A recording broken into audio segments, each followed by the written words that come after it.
Hello, welcome to iFanboy Booksplode, episode 66, Fortune and Glory, the musical. That's what we're talking about. My name is Conor Kilpatrick, and I'm here with Josh Flanagan. Hi there. And this is our monthly-ish review show that was unlocked by the patrons at patreon.com/iFanboy, where Josh and I or some other grouping of iFanboy people will take a look at a comic book in collected edition or original graphic novel edition or some other edition that we haven't even heard of yet, hardcover. That is paired with Josh's Talksplode interview show. So that's what this show is.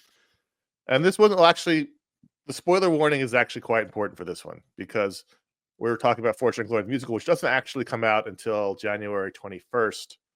We're talking to you about 2 weeks early. I'm going to try to spoil anything specifically. Are we allowed to talk about this yet?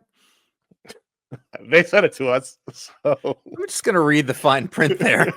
And it's on them. It's on them for sending it out. So we're going to talk about how this works. We're going to talk about this book. So as I drop my iPad, Fortune and Glory the musical is the sequel to Fortune and Glory, which came out in 1999 from Oni Press, which was the full title is Fortune and Glory: A True Hollywood Comic Book Story by Brian Michael Bendis, and that was Brian Michael Bendis's memoir of his time in Hollywood trying to sell Jinx and Goldfish, his first two graphic novels, to Hollywood. And this was one of the books, I think, Josh, that really opened up our eyes in 99 into what comics could be. Not that memoir was new, but this was a black and white cartoon style memoir from I think when we read this book, the biggest name in comics. I think we read it early 2000s, 2001, maybe around there. It's interesting because I was thinking about this as I read it, and he was sort of talking about like when he finally made it, and I was like, I thought you made it before that. Now I know how it works, but I don't remember him not being a big name. But I do know that I don't know if it was all of us or some of us, but like I was aware of him before he was doing Spider-Man because I found Powers and I was like, this is awesome. And then from that, because it was Powers, and then it was Sam and Twitch. Yeah. And then I think Sam and Twitch got him. It was the Daredevil tryout, which he talks about in this book, and then Spider-Man. I think. But at some point along there, like we read Torso and Goldfish, like early on, and I'm not being like, oh, so good. Like what I'm saying is that Jinx. It's hard for me to remember a time when he wasn't Brian Michael Bendis, but that's because it all happened very quickly. And we came onto it at the same time. So like within the same 2-year span, it was all of those books that we were reading and loving. And this was just another book of his. That was very different. This was a straight up comedy done in a super cartoony style about his own life, which was way different than Torso and way different than Powers and way different than Spider-Man. And this was just sort of cemented him as being able to do kind of anything in comics at that time. Yeah. And just, again, like this is, you didn't see Greg Rucka doing a cartoony memoir. No one else was doing it who was in that stature at the time. So it was interesting. I think that also it led to this. I mean, it's sort of always a tenet that we've had is that the comic book can be used for any kind of storytelling. And so you watch this guy who was kind of known for one thing, and he's like, well, actually look at all these other kind of things. And you're like, wow, this is anything is possible, which really, it's funny too, because over the years we've talked about, oh, this is a Bendis style thing. His books always sort of read like this. And I was like, hey, you know what? He did a lot of different types of books for a while. Right. And I think he got back into it, but at that point we were so inured in the other thing that it was weird. And I reread the first one for this experience, and I don't think I read it in well over a decade, probably 15 years. And it's just as funny and vital as it was back then. I mean, another reason why I love it is because, it touched on that 90s Hollywood. You and I were both in that world, right? Like I was a Miramax intern in 1998, and he's going to Miramax in the book in the 90s, and you went to Hollywood right after we graduated in 99, the year the book came out. And that's that whole feeling of how Hollywood worked in the book is the way it was when we were first starting out in our careers, which is certainly not the way it works anymore. But I just found it very, very funny. And I remember for years when you'd go to a convention, Bendis would do a sketch of himself in your sketchbook from the Mhm. of the Yeah, that style of the book. He'd do long that. neck, round head. So it was just, it's still really terrific. And so I was surprised. I had no idea it was coming when Dark Horse, who Bendis is with now, announced a sequel, Fortune and Glory the musical, a true Spider-Man Broadway musical debacle, which we'll get to. So I had no idea this was coming. I was excited when I saw it. And if you look on the cover, there's Bendis's self portrait in his style, which to me, the first thing I noticed when reading this was he didn't draw it, which I was a didn't bit of a realize it. disappointment. I didn't realize it a little in. I thought, well, his style's really smoothed out in this time. And then I went back to the beginning. I was like, oh, I see. Yeah, so Bill Walko drew it. So we should actually go through the entire creative team. It was Bill Walko on color, on art, Wes Dzioba on colors, and Josh Reed on letters. And the first book was all Bendis. It was black and white. Marvel released a 10th anniversary hardcover colored edition that Matthew Wilson colored. But it was the first one felt like that raw sort of indie comics. Like it was one guy doing it. It was all done by him. It was very sketchy and cartoony. And I think you can say Bill Walko's probably a better cartoonist in that his characters kind of look like the subjects. Mm-hmm. Like his Bendis looks like Bendis. But I did miss the cartoony style that Bendis brought to it that made it very funny, because it's a humorous, cartoony style. Also, there's a personal thing to it. So there's a couple of times in this where I was looking at sort of how the artist chose to draw his wife and drew himself in a circumstance or whatever. And I think that this really isn't a complaint. It is what it is. To expect Bendis to spend all that time drawing a graphic novel that is not worth his time, like literally. Yeah. We wouldn't. But there is something personal about it, in that, like, this is how he either sees himself or wants us to see him, whereas this is a third person doing it, so it removes you a little bit from the intimacy, I guess, of the original. Really well done. It didn't take away from it. The art was probably stronger from a storytelling standpoint. Obviously, Bendis probably doesn't have all that much practice in doing this in a while, and not practical. But there was a little like, I totally did that, and I get everything you said is correct. It's not worth his time. I get it. Bill Walko's a bit more polished. It also shows how Bendis's style has evolved, because 99, the first book, was in the heart of his crazy panels, his crazy word balloons that would sort of figurate around the double page spread, and you have to figure out which way it went. And that's all over the first book, and it's nowhere near this book, because his style's evolved. He doesn't write that way anymore as he's gotten older and more economical, all the things that happen as you change as an artist. So it was interesting to see, as a time capsule, how his 90s style contrasts with his 2020s style. But the thrust of the sequel is that Bendis was approached to write the book of the ill-fated Spider-Man musical, Spider-Man Turn Off the Dark, which was, in case anyone is not aware, a real musical that was on Broadway from June 2011 to January 2014. Disastrous musical in many ways. Lost a ton of money. People were hurt in the rehearsal and performance of it, from all the high wire acts. I never saw it myself. I was still living in New York when it premiered. Never went to see it, although it was a near daily subject of the local tabloids, all the disaster that was going on with it every day. And so this book ostensibly is about Bendis being approached by the director of the musical, Julie Taymor, to write the book, which is all the non-musical parts. The musical parts are written by Bono and The Edge of U2. What's interesting to me, Josh, is that I went back and counted. Only about 30 pages of this 150-page book is about that. The rest of it's just is Bendis's biography of getting into comics. It's kind of like the Super Gods book from Morrison. I definitely noticed that. There wasn't enough story for graphic novel. No, there wasn't. At the end, I was like, there really wasn't. And like, the fact is, really all it was a phone call, 2 meetings, and some research. Yeah, and a pitch. It wasn't like, here's the experience of being on. He didn't work on the show, so there wasn't like him writing the book and him being with Julie. Like, it was like, here's my how I pitched the story. They didn't like it and they fired me, and that was it. So that was about a third of this book is that. The rest, which I thought was fascinating and I really liked reading, was basically how Bendis fell in love with comics as a kid, became a cartoonist, got into comics, and then his early days at Marvel. I thought, as a biography, I thought this was fascinating. So I looked for the book? I couldn't find it. I know I have it somewhere, but I don't The know where original it one. is. Yeah. And let me ask you, like, what did it cover if not this?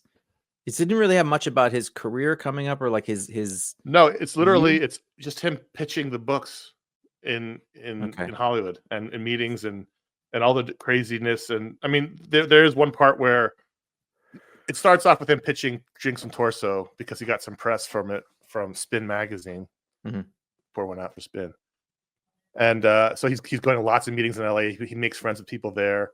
And then in the middle of it, he writes, he and Mark Andreyko write Torso. Mm. And they do Torso in the middle of all that. And so the Okay. only parts about really being a comic creator are the middle when he gets the idea for Torso and they make it and they add that to the pitch meetings. But it's really, So it left him a lot of room for memoir here. yeah. I mean, this is all him just in Hollywood pitching. None of that's in this book. Right. Okay. Okay. Yeah.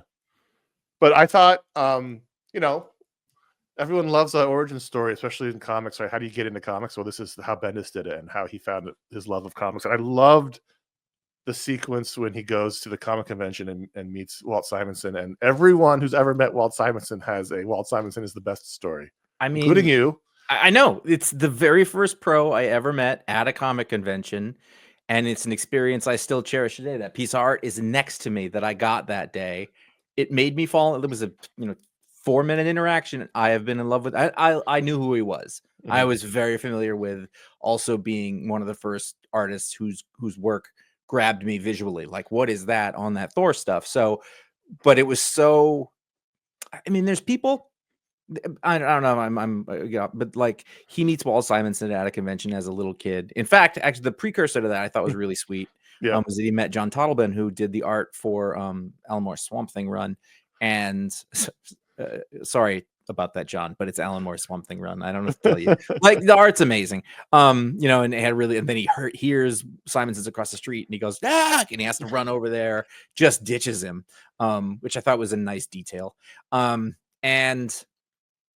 it like has a wonderful experience with Walt Simonson. He cuts the line because he's a kid and says, hey, I want to be a comic artist. And he shows Walt his work, and Walt says, come over here and sit down with me, and let's go through your work. Well, everyone else is standing there waiting to get their Thor comic signed. The literal and figurative act of coming over to the other side of the by the way, I don't believe half of this, but it doesn't matter because he does, he knows how to tell a story and he believes it too. But it's just, it's so cool. Like I was going to say, there's people in comics that are revered by kind of everybody. And there's people who are the opposite. Like I know people that nobody likes. And every time I talk to somebody, they go, nope, that person's a shit. Walt Simonson is the opposite. Walt Simonson is a person who everybody has had an interaction with. Like, no, he's the literal best dude. We've met him at least once since then. Yeah. And he's always proven to be this like friendly, inclusive person. There's a bit in there about how like he would always send stuff back to Brian with comments and notes. And it turns out he did that for dozens and dozens of people. And it was just a really nice, way to start. We've known Bendis. I don't mean personally. I mean, as readers for such a long time. And we've also interviewed him like, what I'm saying is like, we also just kind of got used to him as this icon, as this thing, and even to the point where it was like I don't really need to listen to interviews with a guy anymore because he's very media savvy and he knows. It was a little bit of a Kevin Smith situation with me, where it was just like he becomes a sort of cult of personality to some people, and that wears off of me after a while. But this is the part where you're like, oh man, he really does love this art form as much as anybody I've ever known, and experiences it through both the craft of the art but also the people making it and the characters. Like he's the real deal. He's an OG, even though he's reached as high as one can possibly get in terms of creating comic books. All I'm going to say is that I don't mean it to be an insult. He became like the furniture, because he blew up when we started iFanboy in 2000. He was always there, especially that first 10 years when he basically all of the most popular comics in the industry went through him in some way. And we interviewed him a dozen times, and we used to go to press conferences that Marvel would put on and ask him dumb questions, and he would always know iFanboy was going to ask him a dumb question. because we had a running joke with him. And so like he was always there, like the furniture. Bendis as Mhm. much as anything in the time of iFanboy's existence. And so, like you said, I haven't listened to, like, he always used to do those long interviews with John and Word Balloon. Still I might. didn't listen to him just because we were always talking to him. Mhm.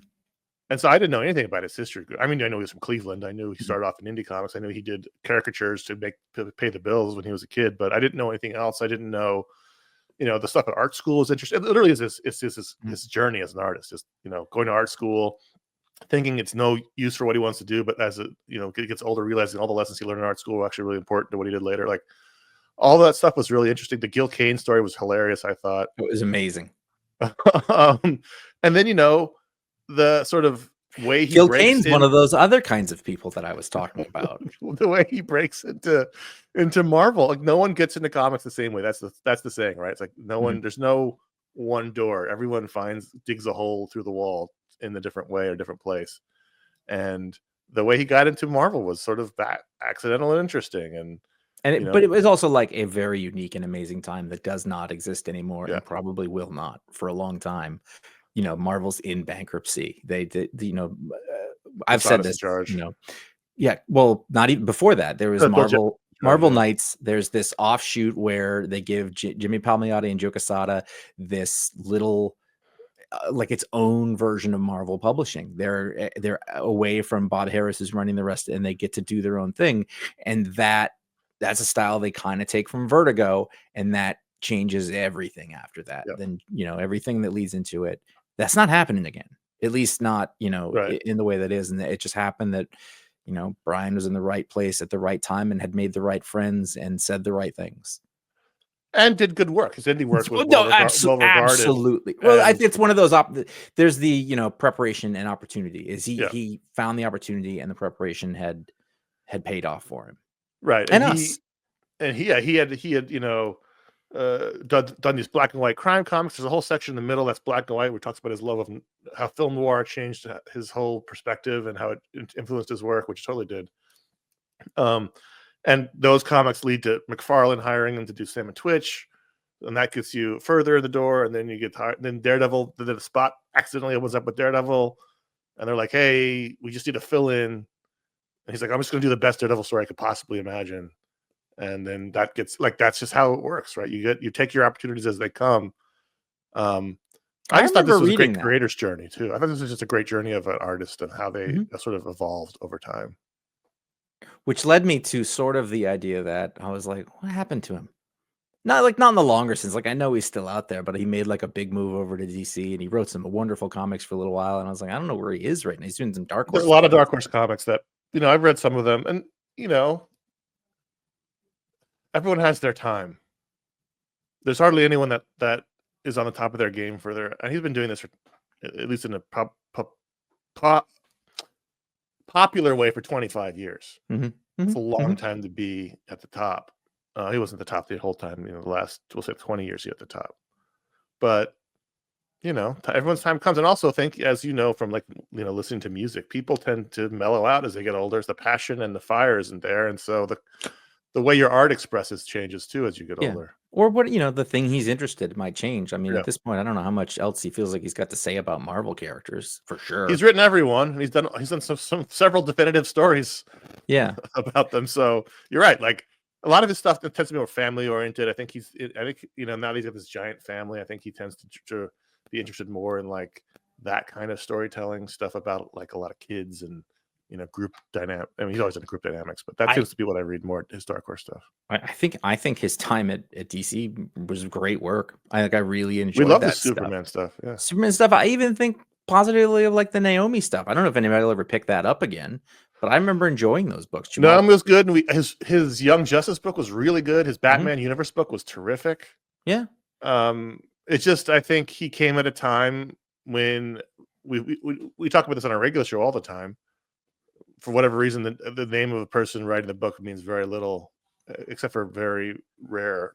And it's crazy to me. Bendis' name didn't move the needle. They introduced him in the same way they introduced Kirby back in the 80s. They had the Bendis is coming, which is for Kirby is coming, and just no one cared because things changed in the market. It's very strange, but I think first of all, you don't have to like or know anything about musicals to enjoy this book because, like I said, it's a third of the book. If you're just a fan of comics and the processes and the people behind them, this is a great book to read.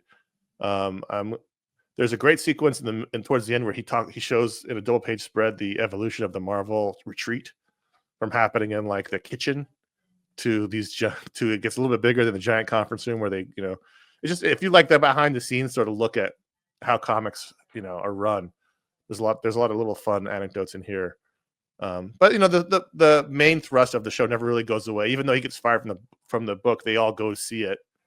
There's a fun sequence where Jason Aaron, Joe Quesada, Matt Fraction, Bendis, and Dan Slott all go see the show. Mm-hmm. And hardly anybody knew he had gotten or he'd been offered that job. Like Matt Fraction was one of the few people that knew about it. I guess he kept it a secret. But it's just a fun little behind the scenes tour as well. If people are into that, that's a fun thing. And then also, unbelievable. I laughed so hard. This is maybe a joke only for us and the people that were around at the time, but for years, Tyrese's mayhem tour through Comic-Con was a running joke on our show because we were there for the whole thing. We put it in our video show at the time. We used to say mayhem on our show all the time, and it showed up in this book, and I could not believe it. What was actually kind of nice is that Bendis is a little further along and maybe not as concerned with saying the right thing or the political thing. It had been so long from that, like his wife says something at a certain point about, she's like, this is like one of those things where they get a celebrity to write a comic book. And I'm like, I knew you hated that. We all hated that, but he was never able to say it because he worked for the companies who were doing it. And he calls it out here by the name of the product. Like, I was shocked. Well, I mean, that was a moment. And I don't know how many people remember it or around, but you and I remember being in San Diego and seeing Tyrese, who at that time was he even in fact, I think it was just an MTV VJ. I don't remember. He was a model. Where was that? It was a long time ago. And just like this weird entourage around him, he's throwing, everyone kept saying it. And I thought, wow, that was kind of lost to history. And then to see this guy go, I remember this exactly. Like it stuck with him. Yeah, it should have. So it was 2009 that happened. That late. Man, yeah. I couldn't believe it. I wanted to tell you about it so bad, but I didn't want to spoil the moment.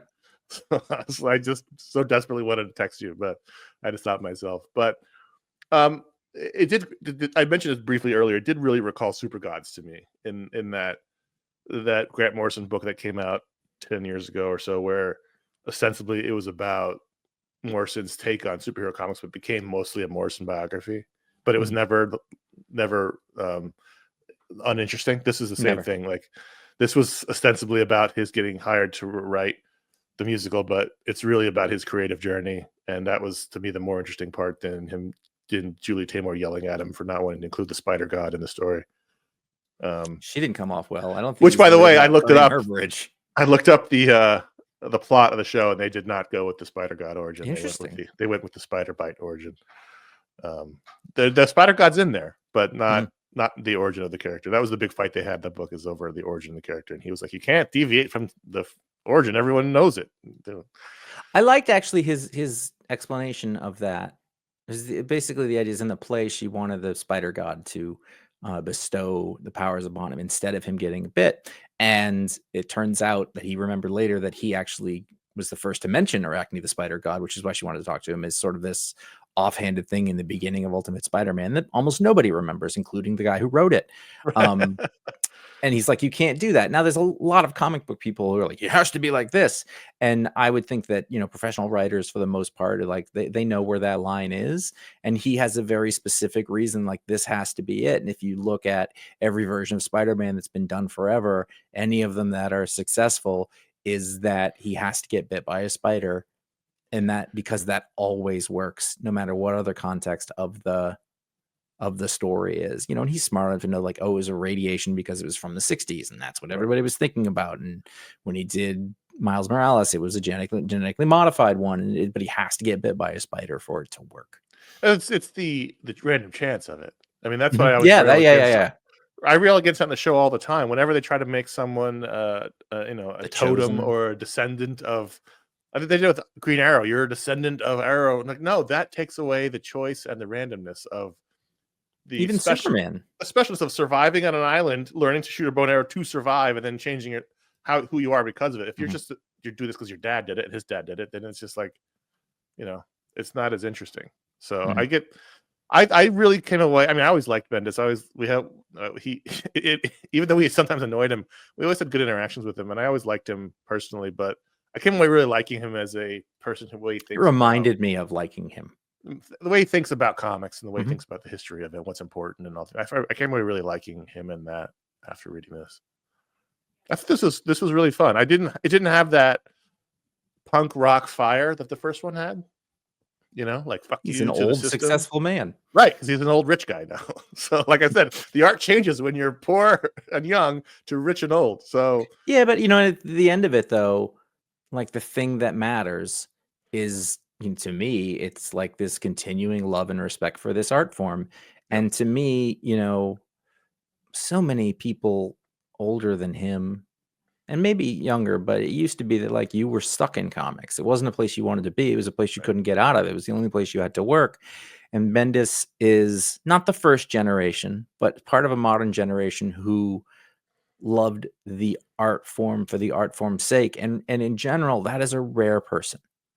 It's still fair, he did a lot of non-comic yes, stuff. But that's also just like he wrote a lot of cartoons. He developed a lot of cartoons. He was the head of the Marvel creative committee for a while and got paid a lot of money to do that. Like he made a lot of money outside of comics, but he still never left the bedrock of exactly. He's always making comics, whether people read them or not. Yeah. Kirkman is another perfect example of that. Like that dude does not need to make comics. There is no reason for him to go, I'm going to buy the Transformers and G.I. Joe licenses. We're just going to make those, other than I want to, and it's cool. And you can't beat that. Right. It's funny because a lot of times you'll see a licensed, property or whatever, and you're like, oh, this is a cash grab. It's not that. It's I love these comics and they should exist, and I have the ability to make them, so I'm going to. Right. He'll be successful with it. But either way, and those are the two guys, by the way. If we're talking about the 2000s, well, that goes back to it, right? Like that was even that show we did about the two of them debating the nature of the creator, but they had that argument for a while about it. But yeah, I mean, it's just, I realize they probably can't market like Fortune and Glory, Bendis's biography, as much as they can They can put the hook of the famous debacle musical in the cover, but it really is mostly about him and his family and his creative journey. And I thought that was really fascinating. So I think anyone who likes comics, likes Bendis, likes his Marvel work, likes his indie work, likes the industry of comics. I mean, there's still not all that much material out there. Certainly modern one. There's blog posts and stuff, but sort of the stories of working in modern mainstream comics. These guys don't do memoir. Yeah, he's one of the few. Yeah, him and Brubaker, but Brubaker hasn't done a straight memoir in 20 years. Yeah, but there's the early memoir when you're trying to break in, you're doing something based on passion, and then there's I've been through it and I'm writing. That doesn't happen. That's not. Who else has done that? Yeah, no one. That's why I think it's interesting that he's doing it again. I found it interesting. Bill Walko's cartooning, trying to figure out who was who, because sometimes he was spot on, and other times not so much. But no, I'm just saying it was even the 2-page spread where he's in Hollywood and he's like he's there for Oscar week, so every celebrity is in town and he sees all these some of those famous characters. People were right on, and some of them I was like, I don't know who this is supposed to be. I didn't know who most of them were. There was a little thing at the end in the sketchbook that says who they are, because he had they were all written out. But even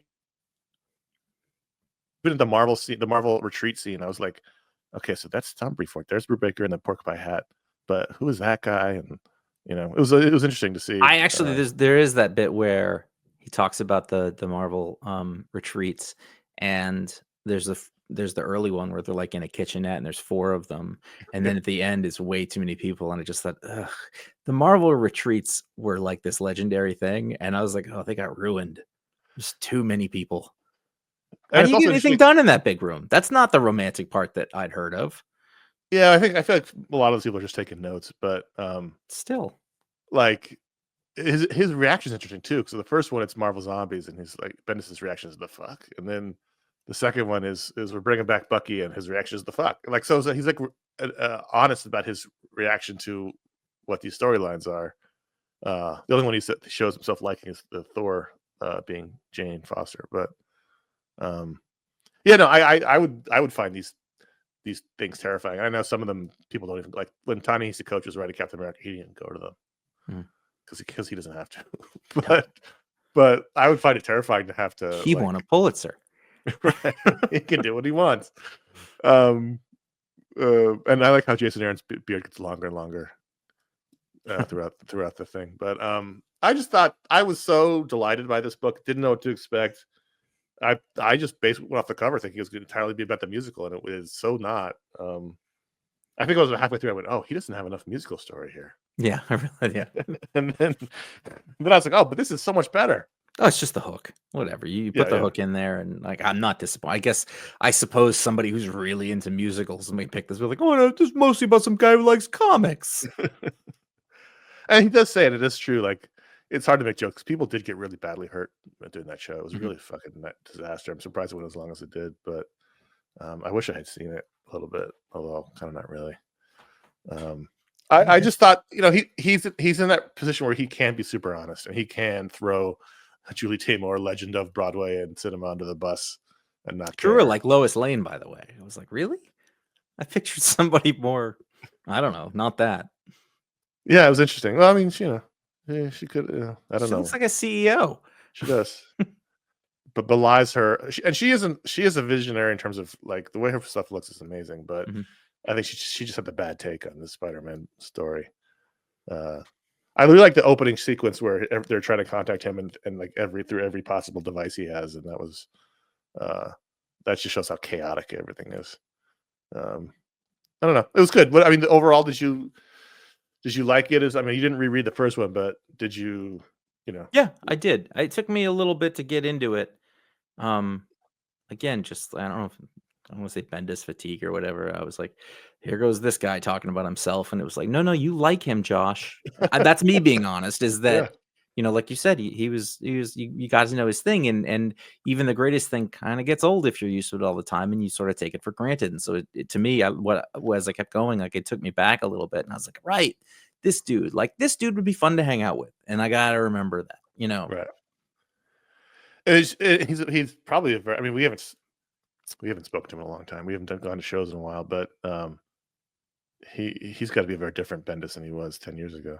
Sure. I will call out one really, really, really bad cartoon job. Bill Walko's really, really not good at drawing Mel Brooks. Yep, I agree. There was one 2-page thing where Bendis is remembering something Mel Brooks said, and I was like, is that supposed to be Mel Brooks? I could tell it was Mel Brooks by what he said, not by what he looked like. Yeah, he doesn't. And actually, the posture, the way that he was, I was like, I've seen that, but it doesn't look like him. It's like John. He was too big for one thing. I was like, he's a tiny man. Yeah, he's very like tiny in terms of like he's like vacuum sealed. He's a skinny dude, compact. But man, I was. Once we got into like him and like the comics conventions and hanging out with Simonson and John Toddleben, and I was just like, oh man, this is great. It also was just a really I think it was in this where he's just like, nobody who made it this far didn't work really, really hard, and there's so many people who are out there like, why didn't I make it? And then you read about what Bendis did. 10 plus years of just toiling, doing everything he could to make comics. And I was like, I don't know if it works that way anymore. I hope it does, because I think that winnows down the crop a lot more. But he paid his dues, and by the time you knew who he was, he had done a lot of reps. He did 10,000 hours. Yeah, that was a very important point, was that he had started making comics as a kid and basically hadn't stopped. And seriously enough, where he was going around as like an 8-year-old showing his work to Walt Simonson. Like, this is not someone who decides, hey, I want to make comics when they're in their 30s. It's like someone who's been doing it for 20 years just by themselves and is putting out these graphic novels that are hundreds of pages, fully drawn and lettered and written by one person, and not making any money if it's still and doing really another one, good. and doing another one, and then doing another one. Right, and they're great, and they're really great. I own them all. They're really good, and nobody knew about them or cared, just because of the way that things were. When I first met Bendis, I was working. This was my first job out of college. This was the year 2000, the year after Fortune and Glory came out. I was working at a TV studio in New York, and we had an interview show, and one of the producers was a comic fan, Daniel Robert Epstein, the late Daniel Robert Epstein, and he booked Bendis and Quesada to come on and talk about Ultimate Spider-Man. And so I was so nervous because for some reason only really get nervous around comic people, and I was so nervous, and I had him sign Torso and Jinx and Goldfish, and he was so surprised that I didn't hand him a Spider-Man book. He was so happy to, and I talked to him about Torso for about a half an hour because I love Torso, one of my favorite comics of that era, and I love true crime, and it's just a true crime story about Elliot Ness and a serial killer. Although I really wish I'd quibbled with him about calling it America's first serial killer because he's not even close, like by hundreds of years. H.H. Holmes. Oh yeah, go back even further than that. The bloody benders, and anyway. But I talked to him for like a half an hour about Torso. It was great, and he was so happy to talk about those books because he'd just done them a couple of years before. Yeah. But yeah, those are books that are not forgotten because they've been printed a bunch of times. But people don't really talk about those books when they talk about Bendis, which they should because they're terrific. And he's doing them, as you said, in obscurity by himself, in between other jobs, and that's the magic. If you want to make it, you really got to do that in any creative field. You got to be willing to make the sacrifices. Not everybody can or will. And that's, yeah. And if you look at people who I didn't quite make it, you gotta be like, well, did you do this? Because this is what it takes. And now because there's so much noise, that's what it should take. Right. I mean, yeah. All right. So that is Fortune and Glory, the musical by Brian Michael Bendis and Bill Walko and Wes Dzioba and Joshua Reed, or Zobia, from Dark Horse Books, a new imprint of Dark Horse Comics. Comes out January 21st. Josh, should we rate this book? Ratings. 5 out of 5. I'm going to give it a 4 out of 5. I'm going to give it a 4 as well.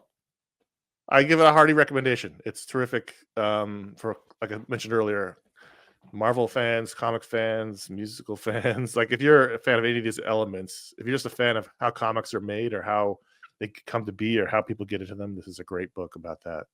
If you were a fan of Bendis in the 2000s, it's a great book about that. If you're a fan of his indie work, if you're one of those people that's a big fan of Spider-Man, turning off the dark. It's a little interesting look behind the scenes of there for a little while. So, do they have those? I got to imagine someone. Yeah, someone somewhere. I ended up seeing the lead who played Spider-Man many years later doing Hadestown in 2019. He was very good. Some of the ideas that they mentioned visually were cool, but he said, "Look, this was cool," and there was something about like the different shapes across several people playing Spider-Man, like a panel across the stage. And I was like, "Oh, that's really cool." No, there were. She is a visionary. Whether or not her ideas were right or wrong, she has interesting ideas, and I actually was looking up images from the show in prep for this. There was a shot of like 10 guys in Spider-Man outfits, so I guess they ended up doing that. But yeah. I do kind of wish I had seen it now, just to have seen it, but it is what it is. It lives in Broadway lore. Thanks for listening to the iFanboy Booksplode. It's episode 66, Fortune and Glory, the musical. You can go to iFanboy.com and find all of our shows there. Our weekly Pick of the Week show where Josh and I and special guests occasionally talk about the week's new comics. We have our monthly Media Splode show. We talk about non-comics media. And then, of course, we have this show, the Booksplode show, which shares time with Talksplode, Josh's interview show, every month. You can find all those shows there. And you can also email us contact@fanboy.com. Thanks for listening. Check out Fortune and Glory the musical. Bye-bye. Bye-bye.